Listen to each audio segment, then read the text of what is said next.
Good afternoon. My name is Andrew Cohen. I'm the director of the Jean Beer Blumenfeld Center for Ethics. I also teach in the philosophy department. Thank you all for joining us today for this symposium on marriage after the U.S. Supreme Court rulings. As many of us know, discussions of the institution of marriage have never been more timely. Marriage has many meanings, and it is an institution that continues to evolve. Just yesterday, as many of you may have heard, the governor of New Jersey announced that he would not oppose the states permitting same-sex marriage. Now it is possible for same-sex couples to marry in 14 states, Washington, D.C., and several Native American Indian nations.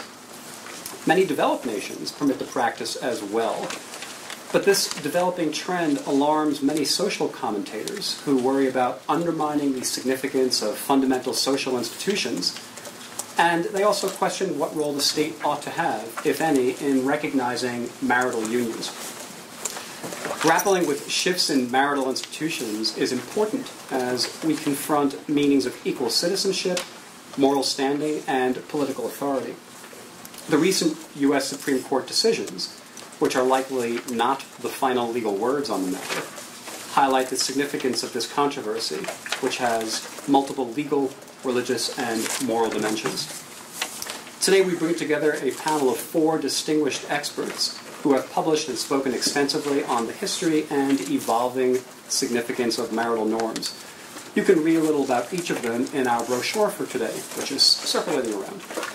Our format will be as follows. Each speaker will present for about 10 minutes, after which there will be a brief conversation among the panelists, and with luck there'll be a little bit of time at the end for some discussion, so we look forward to our conversation. We begin with Professor Elizabeth Brake, who teaches philosophy at Arizona State. Professor Brake. Well, thanks to Professors Cohen and Hartley for organizing this event. This is a really exciting event. And I want to talk today about recognizing care in all its forms and where marriage law could develop in the future. So if you'll click to the next slide, please. I want to start with a case of the kind familiar from arguments for same-sex marriage. So I don't know how well you can see the picture, but these are 2 elderly women. And last year, these 2 women had to leave their home when Canada deported the younger woman, who is an American. The 73-year-old American woman was the primary caregiver for the 83-year-old Canadian woman who suffered from dementia, among other things. The 2 had been inseparable for 3 decades, yet the Canadian government would not recognize their relationship. It refused the American woman permanent residency despite numerous appeals. Arguments for same-sex marriage often appeal to cases like this, in which long-standing relationships are ignored by authorities, harming crucial interests of those involved. But these 2 women were not romantically involved, and so presumably they didn't consider same-sex marriage an option. But why should their relationship lack legal recognition and support because they are just friends? Friends who have cohabited for decades and cared for one another materially. I argued, if you could skip to the next slide. Oh, thanks. I argued in Minimizing Marriage, there it is, that equal treatment requires expanding marriage-like entitlements to members of many different kinds of caring relationships. The argument is grounded in the same kinds of reasons that have been given for same-sex marriage. The liberal state should not unjustifiably privilege male-female couples over same-sex couples, so say arguments for same-sex marriage. I argue that for the same reasons, it should not legally privilege monogamy or sexual and romantic relationships over life-structuring, caring relationships or durable polyamorous units. To avoid such discrimination, marriage-like entitlements ought to be extended much more broadly if they are available to anyone. Some authors have proposed eliminating discrimination by simply abolishing marriage. But marriage brings many entitlements not available in private contract, and the elimination of these entitlements would harm many people's interests. While I argue that political liberalism precludes restricting marriage-like entitlements to romantic couples or to couples only, I also argue that it requires that legal frameworks supporting and protecting all life-structuring caring relationships be made available. That is, legal protection should be made available to those in life-structuring friendships as well as romantic love partners, whether or not they have a sexual relationship, and whether the relationship is dyadic or part of a larger care network. So my argument is grounded in the theoretical framework of political liberalism, and there's John Rawls's classic work, Political Liberalism. My argument concerns what political liberal principles of justice require when applied to marriage law. And political liberalism excludes from the public forum arguments that depend on comprehensive moral, religious, and philosophical doctrines. Policy in fundamental matters, and I argue that marriage is such a fundamental matter, cannot be grounded on contested religious and ethical views. So the essential political liberal argument for same-sex marriage is that excluding gays and lesbians from marriage is a failure of equal treatment, which depends on a contested ethical or religious view. That is, attempts to justify this exclusion typically depend on views about the immorality or sinfulness of homosexuality. But law, particularly deviations from equal treatment in fundamental matters, should not be grounded on such contested ethical views, and so the discrimination is unjustified.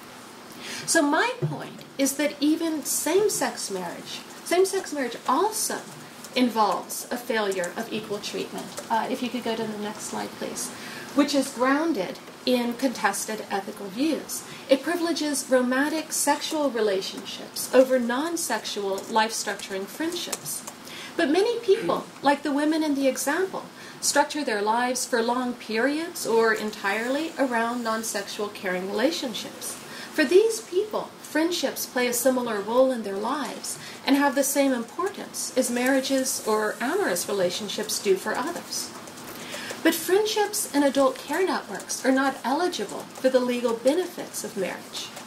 If their exclusion from the legal benefits is premised on the belief that such relationships are not of the same ethical significance as romantic relationships, the exclusion is unjust for the same reason that the exclusion of gays and lesbians is. Just as the view that heterosexuality is superior to homosexuality is the kind of contested ethical view precluded under political liberalism as a basis for policy, so too is the belief that romantic sexual relationships are better than non-sexual caring relationships. And similarly, the view that polyamory is morally or ethically problematic or inferior is not a legitimate basis for policy. So in contrast, if you could go forward, to the contested nature of these views about homosexuality, monogamy, and romantic love, caring relationships are widely valued. In fact, I argue they're the type of widely valued good with whose distribution justice is concerned. So they fall within the political liberal understanding of goods, what Rawls calls primary goods, as all-purpose means that are normally needed in the pursuit of different conceptions of the good. Some sort of caring relationship forms part of most plans of life, and they provide mental health goods such as self-esteem, which are crucial to carrying out our plans. So this makes them the kind of good in which the state does have a legitimate interest. Now, of course, the state cannot distribute caring relationships, but it can distribute legal frameworks protecting and supporting them.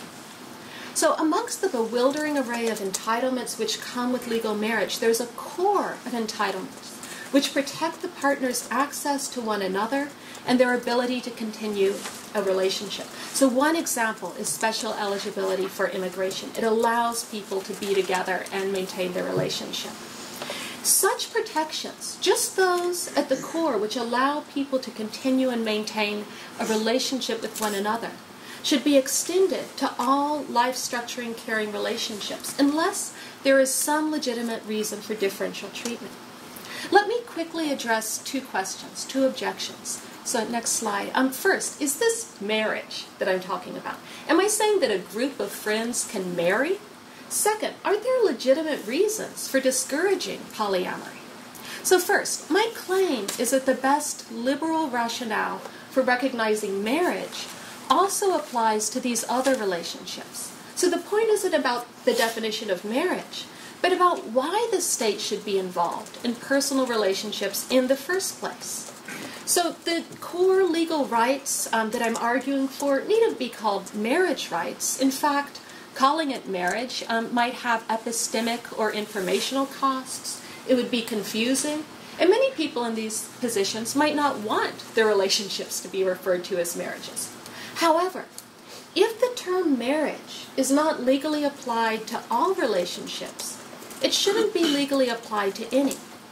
It is argued by some that a two-stream system, marriage for some and civil union or domestic partnership for others, can respect equality.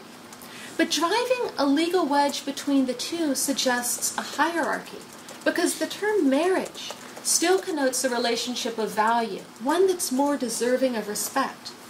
Thus, having two streams would provide a legal basis for social discrimination, where the message should be one of equality. So second, and the last slide, doesn't polyamory harm women and children? Well, research showing harms of polygamy has focused on small communities with a host of endemic problems such as child abuse and expulsion of boys at a young age. But where more than two consenting adults freely enter such an arrangement on equal terms, so not as a result of abuse or underage, the politically liberal state should not discriminate against them on ethical grounds. Now, it might be argued that the state has an interest in encouraging stable relationships because of the care such relationships provide to children, and that polyamorous groups are inherently unstable. But such a point could also be made against monogamous sexual relationships as opposed to friendships. If the worry is that polyamorous relationships will be torn apart by jealousy, aren't all sexual relationships, on this reasoning, more vulnerable than friendships? Indeed, polyamory, its defenders say, may be more stable than monogamy because polyamorists do not face the same pressure to repress and conceal their sexual desires. Furthermore, legal recognition and support would likely make existing polyamorous units more, not less, stable. Now, granted, recognizing polyamorous relationships or companionate groups of three raises legal challenges. Would immigration rights extend to as many people as someone could maintain caring relationships with? Would evidentiary privilege extend to groups? But granting that there are difficult questions here, there are incremental steps that could be taken against discrimination faced by the polyamorous. So, for example, children should not be removed from otherwise good parents simply because the parents are polyamorous. If caring relationships are, as I have argued, a matter of a good whose support is a matter of justice, such relationships deserve support in all their forms. And I know of no good reason to think that friendships or groups cannot be just as caring as dyadic marriage. Thank you.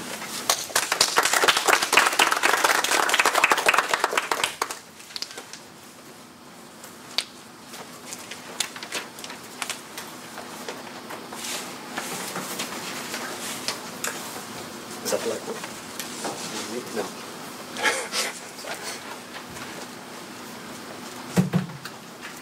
May have lost it there. Our next speaker is Professor Mark Goldfeder. You can read a little bit about him in the brochure that is circulating, and he joins us today from Emory. Can you read a little quick photo for you? If you can, yeah. No problem. Thanks. Could be on the way here.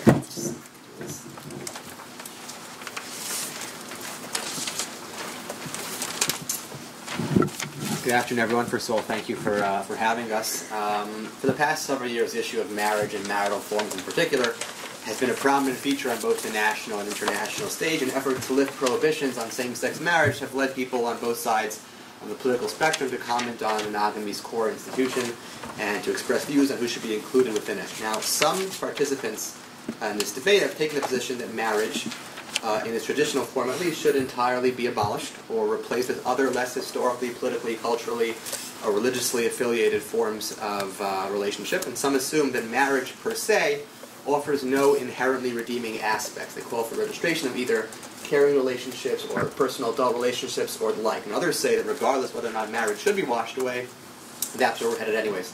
And efforts to reform and deform the institution of marriage are basically in the next couple of years going to leave it unrecognizable, so we might as well get on board and get rid of marriage. But I don't think that's true. Can you click to the next slide? Actually, on these slides, I thought I'd be clicking myself, so if you just click till the end of the slide, a few more. Sorry, a little more. More. I'm going to keep going.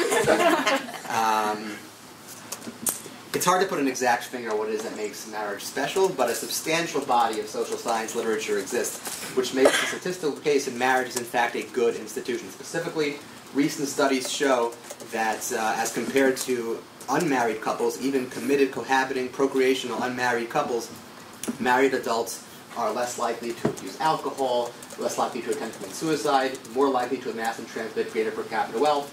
Can you click a little more? A little more? A little more? These are all, that's how many clicks we need. These are all good things that marriage provides. Stability and nurturing home for children, societal benefit derived from the ethos of caring.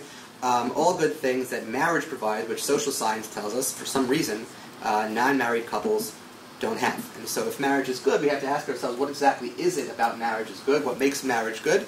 And more importantly, what exactly is marriage? So if we click to the next slide.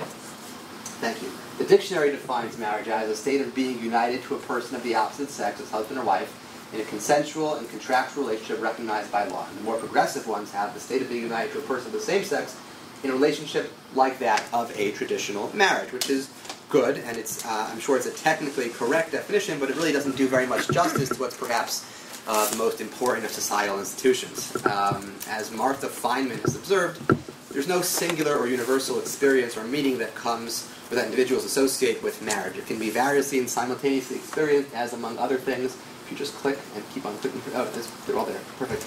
It can be a legal tie, a symbol of commitment, a privileged sexual affiliation, a relationship, a means of self-fulfillment, a societal contract, a cultural phenomenon, a religious mandate, etc., etc.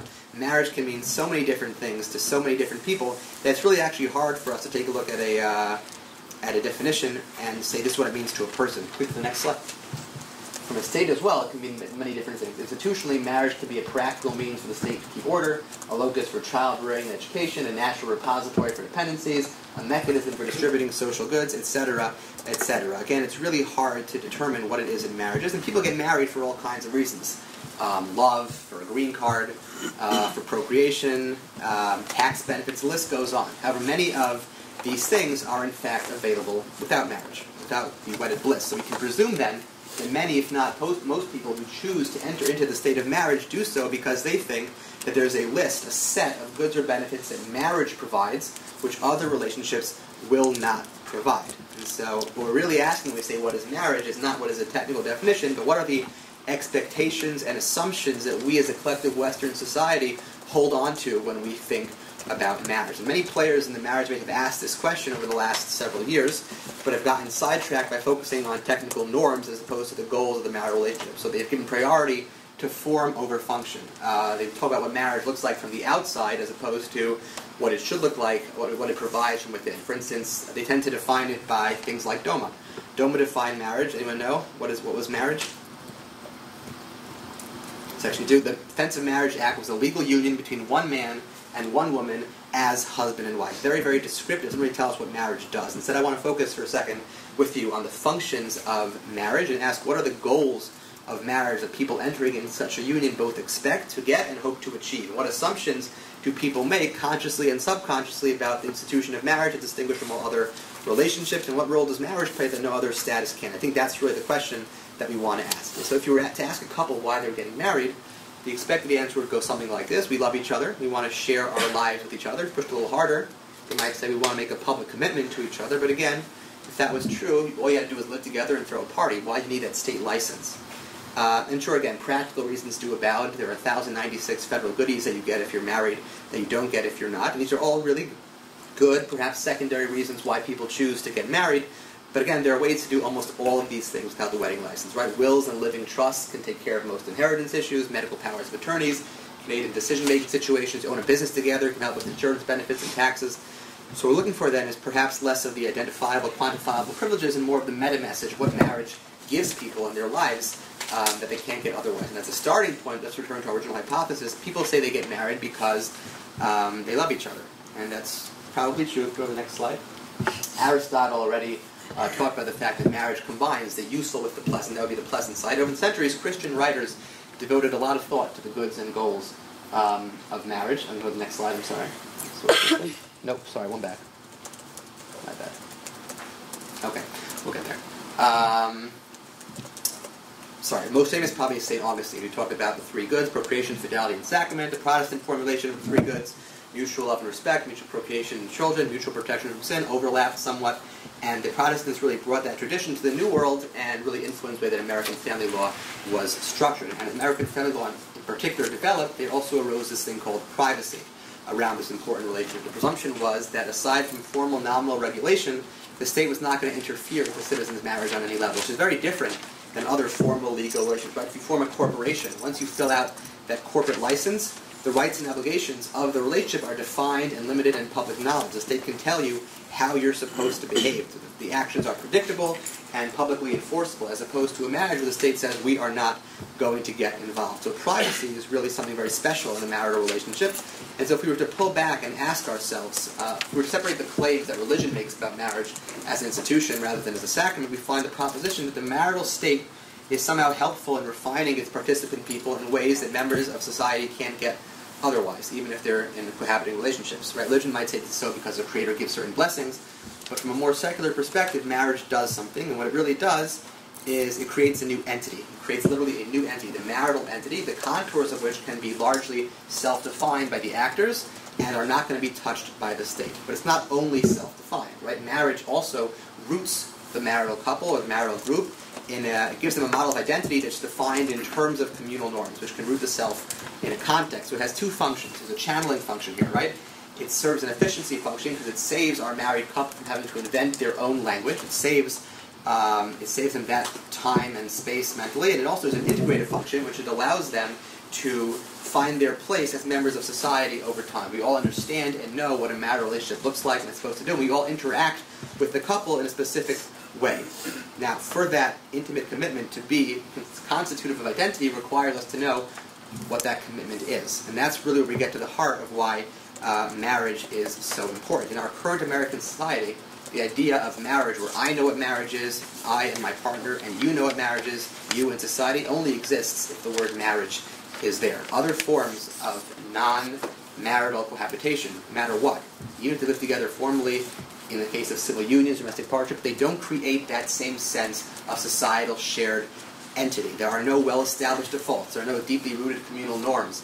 There's no express mutual understanding. Practically speaking, then, it doesn't create the same sense of permanence and security and commitment. It doesn't communicate and convey either the participants' ideals or the community's expectations when dealing with that relationship. It's inherently unstable. There's nothing holy or magic necessarily about marriage, except that it's what we have and have had forever. It's a cultural institution. And in contrast to marriage, there are no well-defined social norms that exist that encourage or direct cohabiting parties and other unions in any way similar to what marriage already does. Even if a particular couple reaches a level of understanding in their own relationship, society will not know how to deal with it. Their friends and family, etc., won't understand exactly what they're doing, why they're doing, how permanent it is, and whether or not they can even cross state bounds.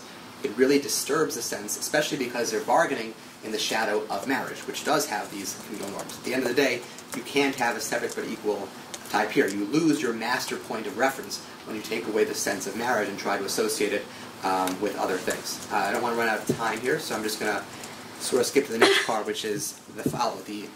The trick, then, to getting more people involved in permanent and stable and good relationships is not, I don't think, to create other forms that are like marriage. It's to think about what it means to unbundle marriage. Now, can you go to the next slide? Right, bundling is the practice of grouping together several services or products into a single package that is then offered to the consumer at one price. When we talk about the bundling of principles in marriage, it means that when we use the term marriage in a legal sense, we're referring to a marital package, a set of off-the-shelf defaults that we group together and hand to a couple when they fill out their wedding license and pay their fee.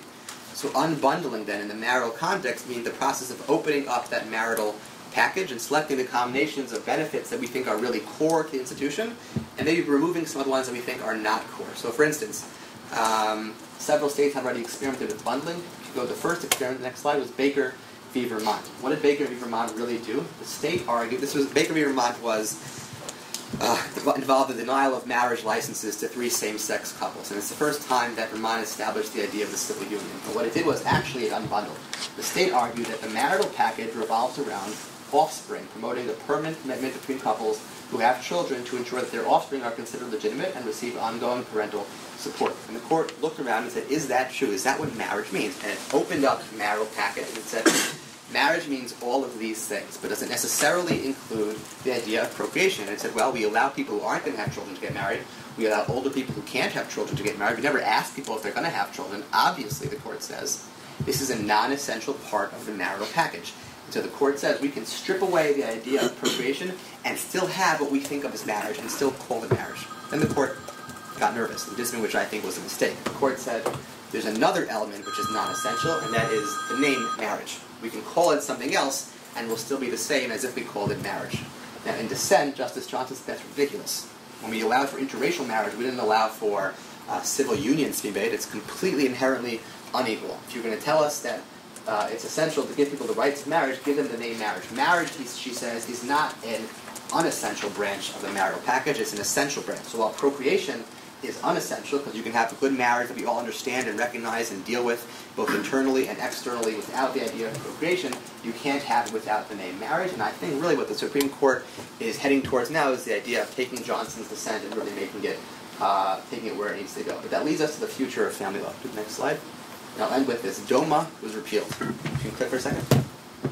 DOMA defined marriage as one man and one woman as husband and wife. Now what we did was, when we repealed it, we took out the idea of one man and one woman as husband and wife. We said the man and woman part is not essential. But what we did was, we also actually took out the one man and one woman as husband and wife. If you're going to argue for polyamory, we just opened a wide gaping door. In fact, there are 3 lawsuits moving forward already in Utah about pushing forward the idea of polygamy, because there's an idea here that we struck down DOMA, we also struck down the one federal obligation which said that marriage has to be 2 and only 2. And the next question I think that's going to confront the court is, as we start to unbundle marriage, as we've already done, we struck down the bundle, we've pulled out the idea of procreation, we've pulled out the idea of one man and woman. These are not essential. We can all understand and relate to marriages that don't have these particular terms. Is the next term going to be the one and the one? Maybe we're heading towards 3 or more.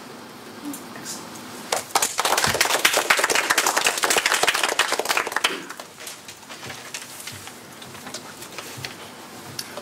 Our next speaker is Professor Maxine Eichner, who joins us from UNC's Law School.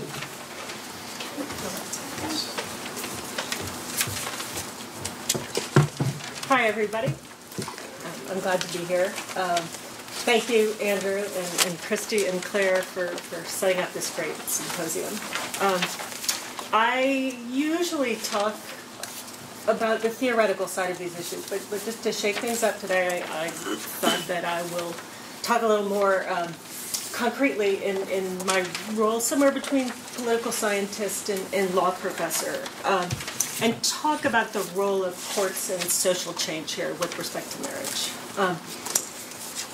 And really what I am trying to talk you out of is the notion that that change on these issues happens primarily in courts, and we all, I think, have been a buzz about these really pretty incredible Supreme Court decisions this summer. But I want to I want to nudge you towards looking at them in a more nuanced way and out of the society that they came from, and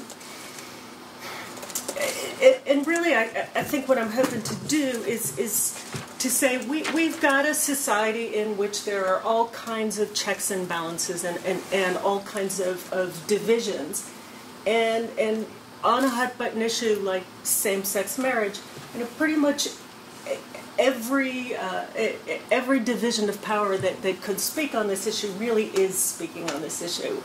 We've got state government, we've got federal government, we've got a division of power between the executive and the legislative branch and the judiciary. We've got the state constitution, we've got state laws, federal constitution, federal laws, and it is very dangerous, I think, to look at Supreme Court decisions separately as if they're the only thing that matter.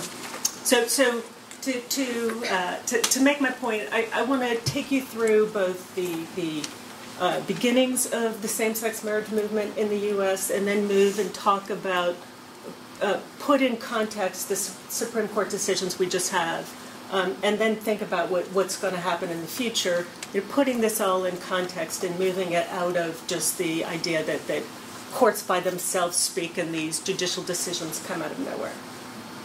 Okay. So let me start with the past, and probably some of you know this, but I'll bet some of you don't. The first glimmer we had that same-sex marriage could be a real possibility was in 1994 in Hawaii, a case called Bear versus Lewin, and in that case, the litigants contested the Hawaii ban on same-sex marriage, and of course every state back then had a ban on same-sex marriage. And they contested it under the Hawaii Constitution.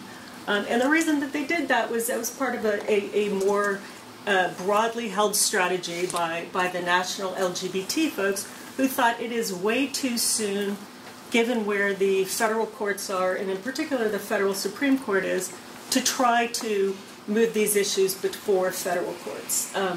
And so they went to state courts, and they went to the bluest state courts they could find. And the first case that issue worked its way up, with any glimmer that states were really going to think about it seriously, was in Hawaii.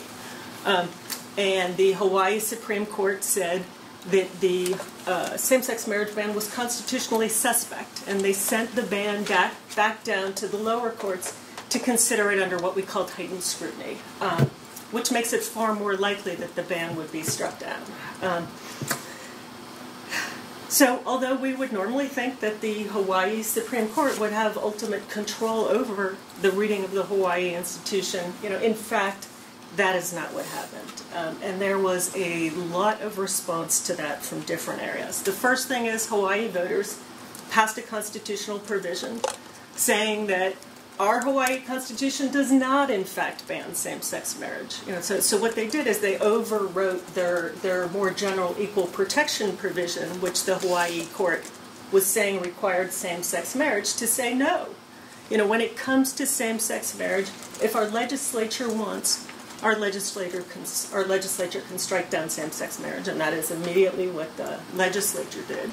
And then the next thing to happen is that federal Congress passed DOMA, the Defense of Marriage Act, and this is in 1996 because they were convinced that if Hawaii, they thought Hawaii is likely going to allow same-sex marriage, and that will mean that hundreds of thousands of gay couples will flock to Hawaii, and they will get married on the beach in little Speedo bikinis, and after that they will come back to their home states and expect their marriages to be recognized. So Congress snapped into action and said, no, this will not happen here. And DOMA had two substantive provisions that they passed.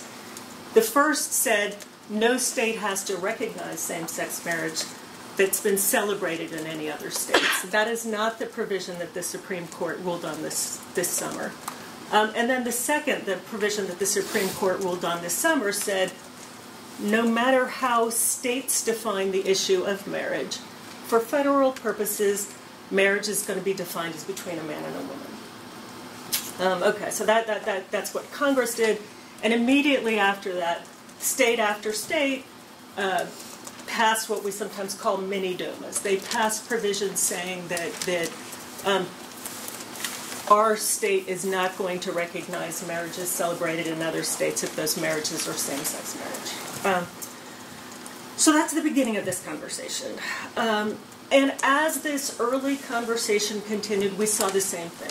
Courts act, and there is a ton of kickback from every other branch in society. So Massachusetts in 2004, actually in 2003, they issued the Goodrich versus Massachusetts case, and in 2004, Massachusetts starts to allow same-sex marriage, and what happens after that? Well, once states realized, the Massachusetts Supreme Court had said that the Massachusetts state constitution doesn't permit this ban on same-sex marriage, and immediately other states, including Georgia, including my own state, North Carolina, went ahead and they amended their state constitution to forbid same-sex marriage, saying, if some Supreme Court in some state is going to say their constitution requires same-sex marriage, that's not going to happen here.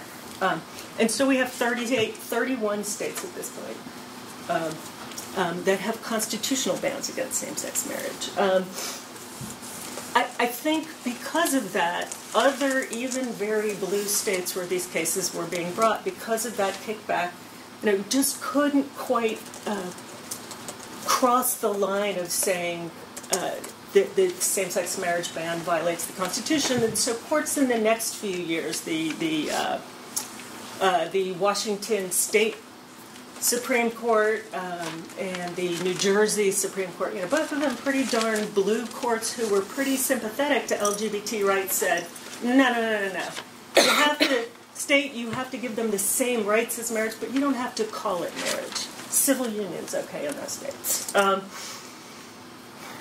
And even, it took till 2008 until we got some other state courts that said, okay, we think it's got to be marriage. And one of the next was California in 2008. California Supreme Court struck down the same-sex marriage ban. And what happened next? California got same-sex marriage for 5 months, right? And then proponents of Proposition 8 amended the California Constitution.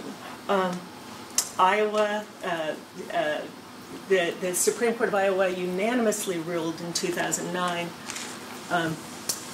striking down the same-sex marriage ban, and in the next election, the 3 judges who were up from the Supreme Court were all voted out of office. So what we saw is this pattern of courts pushing and the populace pushing back, legislators pushing back, state courts pushing back. At the same time, should we completely discount what was going on in courts?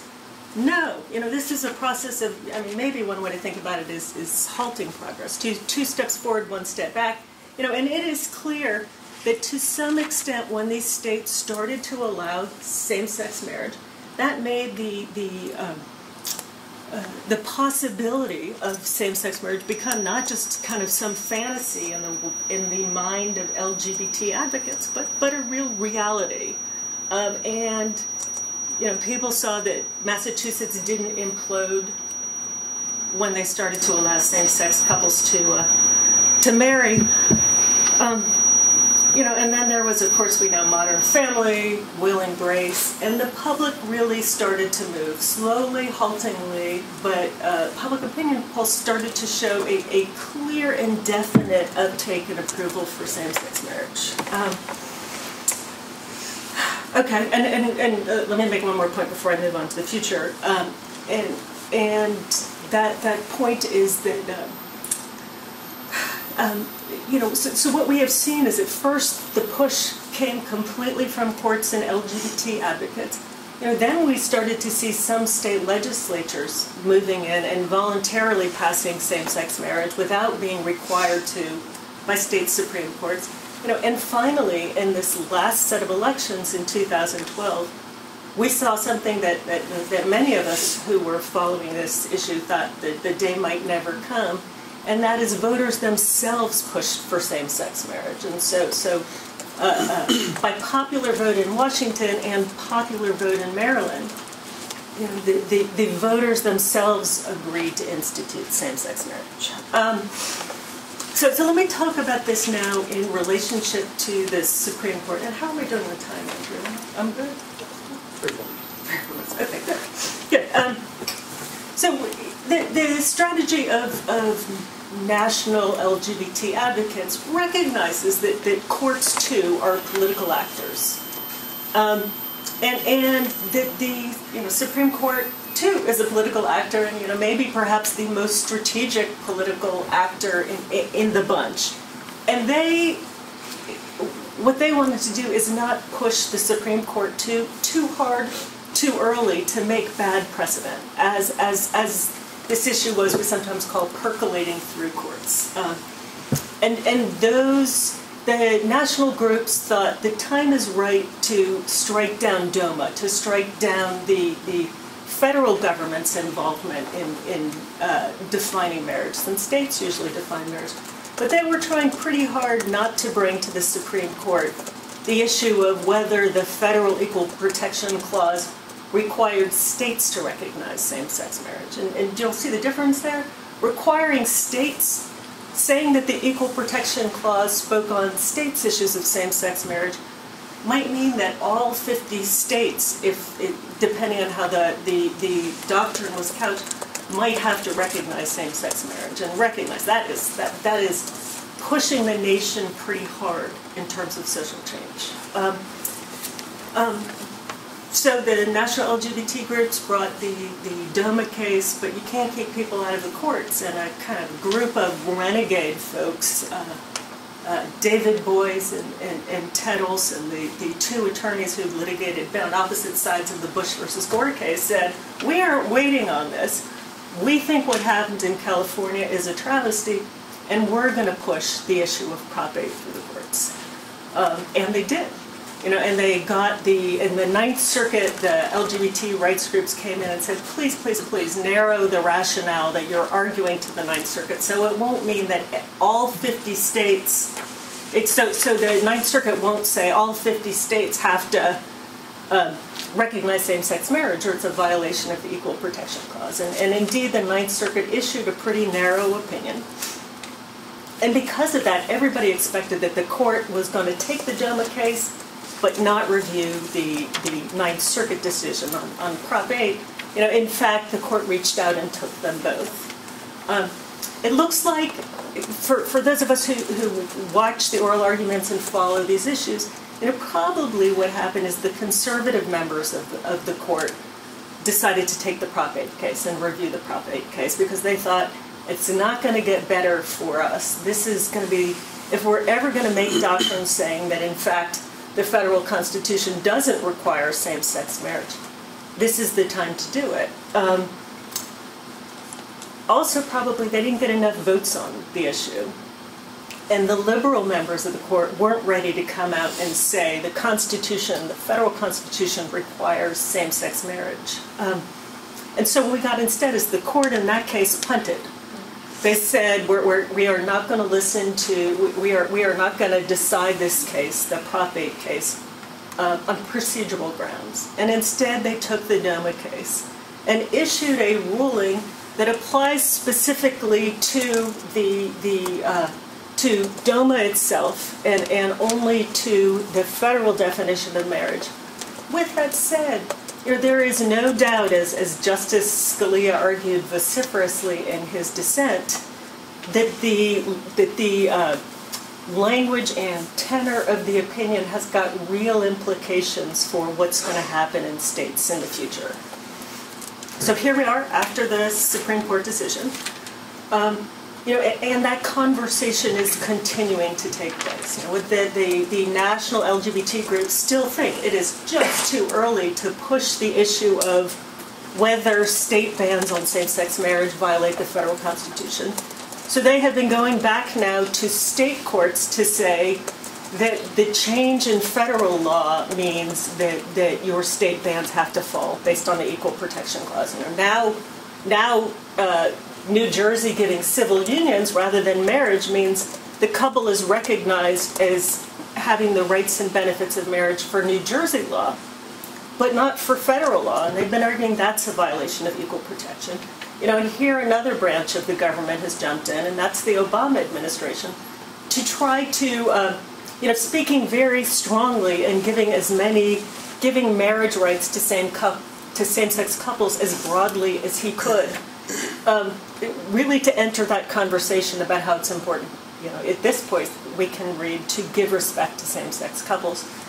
So, and as we saw the other day, New Jersey's already decided, yeah, it is a violation of the Equal Protection Clause then.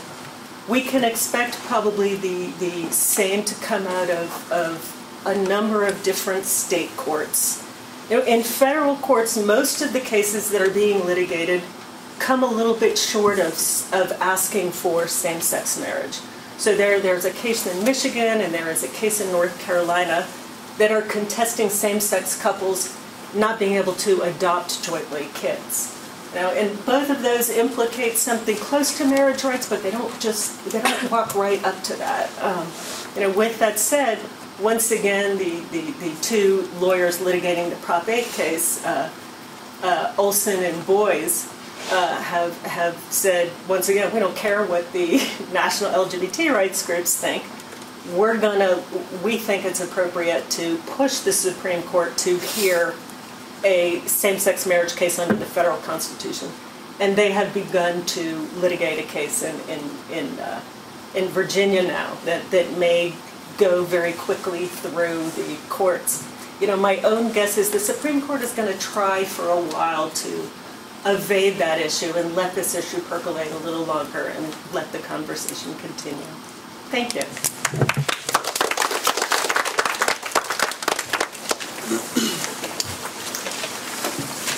And our final speaker will be Professor Ellen Hogue from Georgia State's Law School.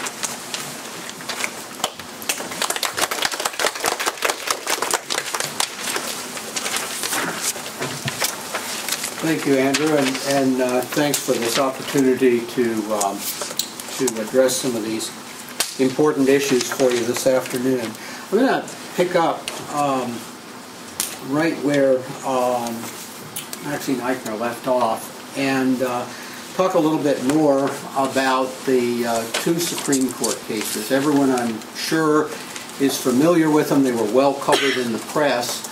Although there were two cases, it turns out, for reasons that she mentioned, that only one of them has a true legal impact bigger than the state of California. Of the two cases, one of them was the United States against Windsor.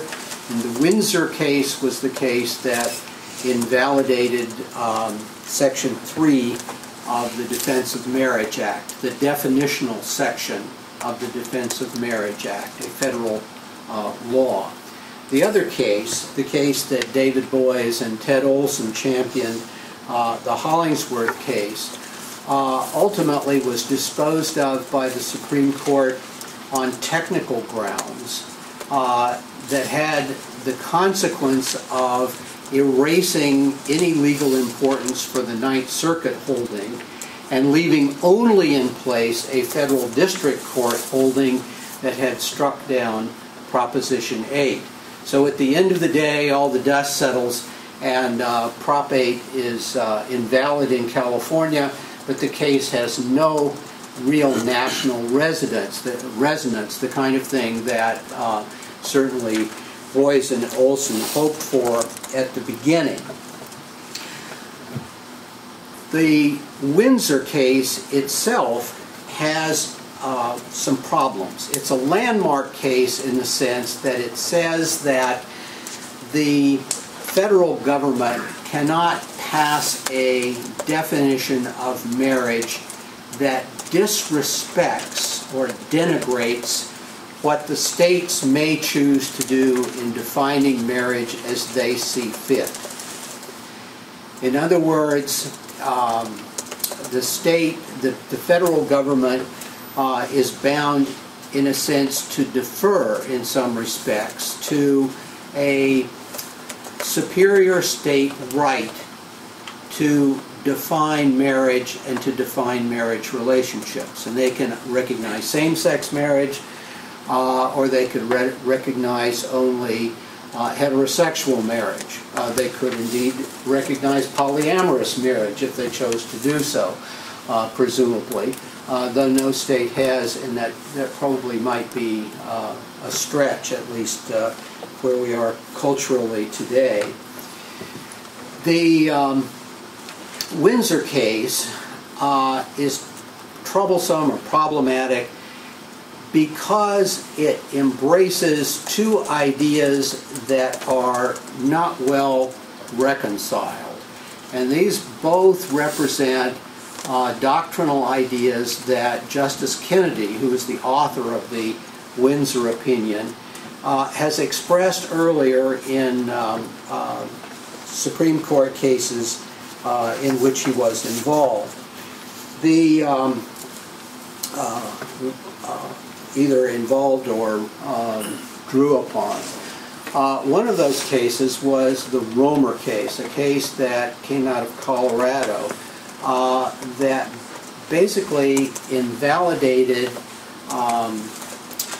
a constitutional provision that prevented units of state and local government from enacting protective legislation for gays and lesbians.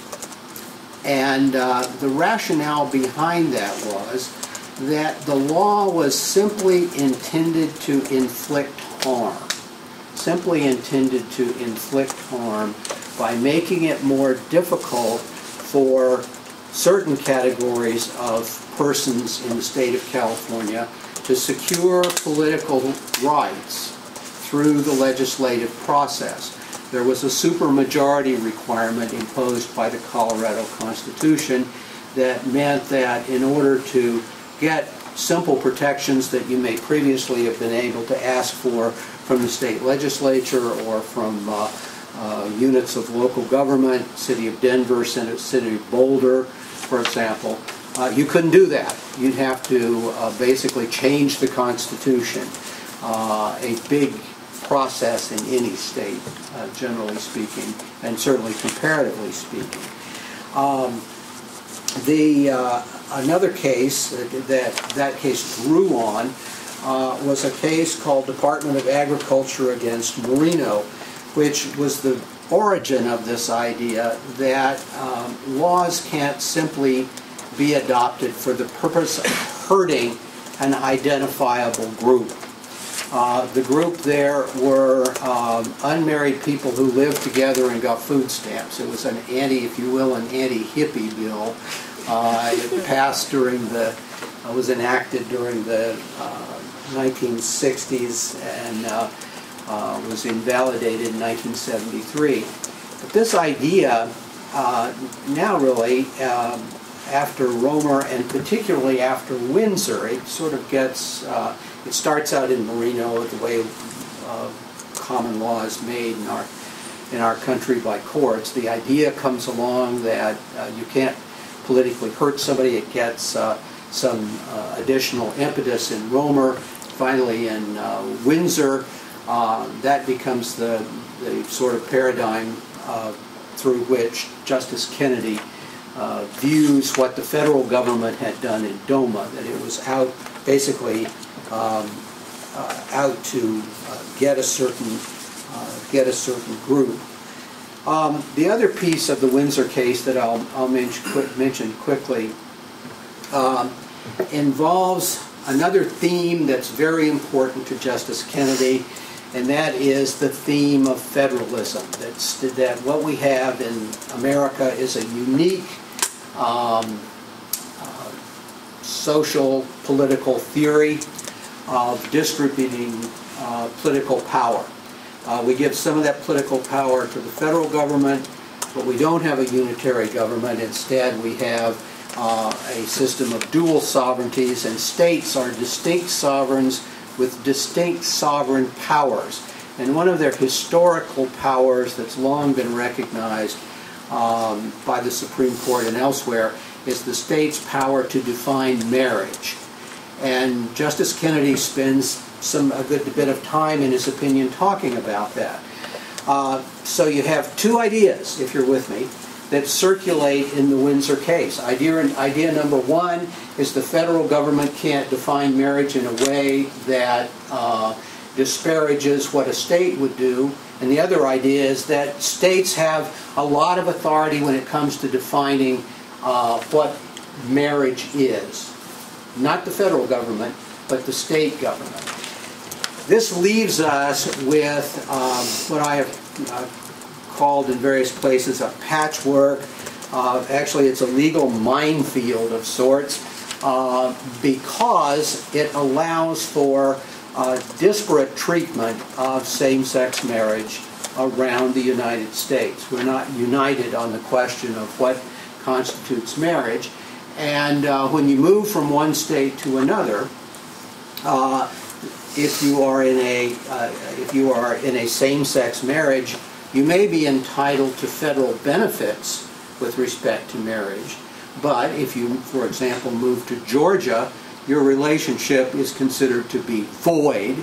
It is considered to be unrecognized and incapable even of litigation in state court.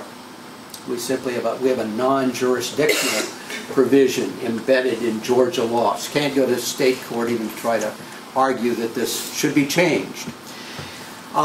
This leaves us in a kind of awkward position, not only in Georgia but elsewhere. As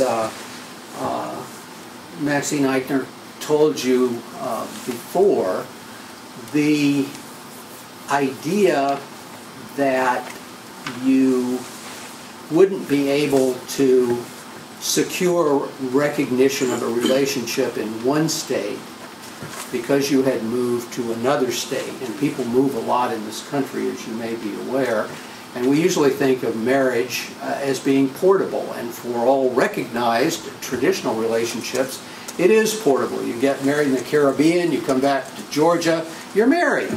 You go to Canada, you're married. It's not necessarily true if you're a same-sex couple and you're married legally in Canada, Massachusetts, New York, now New Jersey, and so on, that you would necessarily be considered to be married when you were here, which might mean, for example, that you couldn't get divorced. You couldn't dissolve that relationship because you couldn't take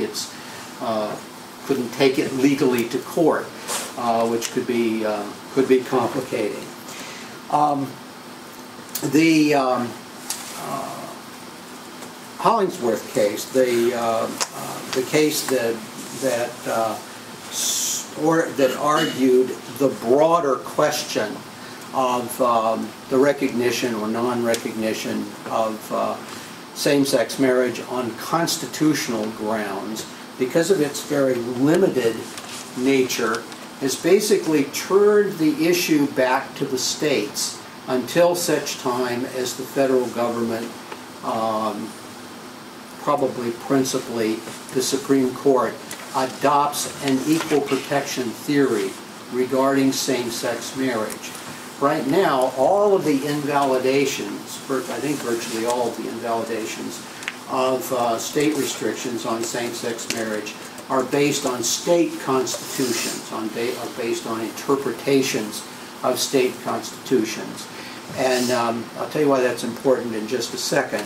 States have equal protection clauses that are similar to the equal protection clause in the 14th Amendment, or the equal protection principle as it has been embodied in the 5th Amendment by judicial decision.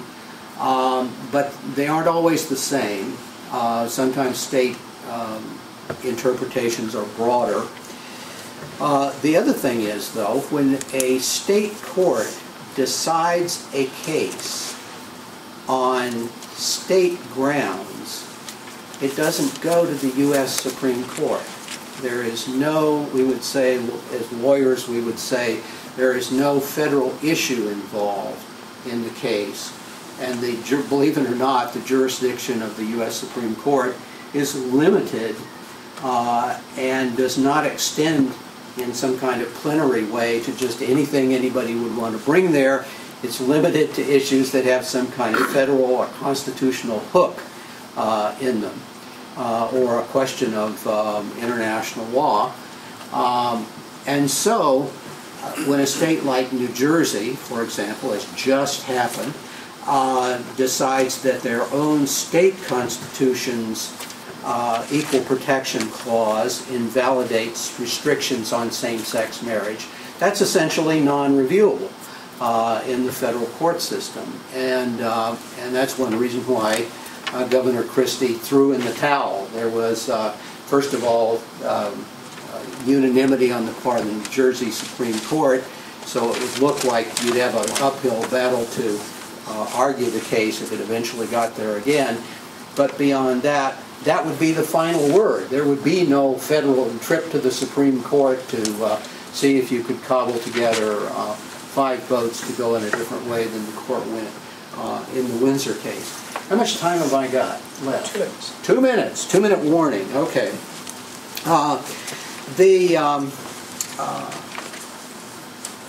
I should say a little bit more, I guess, about the DOMA case, because that contributes to the patchwork quality of the current circumstance and adds an additional complicating legal wrinkle. Remember, only Section 3, the definitional section of DOMA, was what was struck down. There is a separate Section 2 of DOMA, which provides, as was mentioned to you before, that no state or Indian tribe is required to recognize essentially a same-sex marriage from another state that it doesn't want to recognize. I call it a non-recognition provision.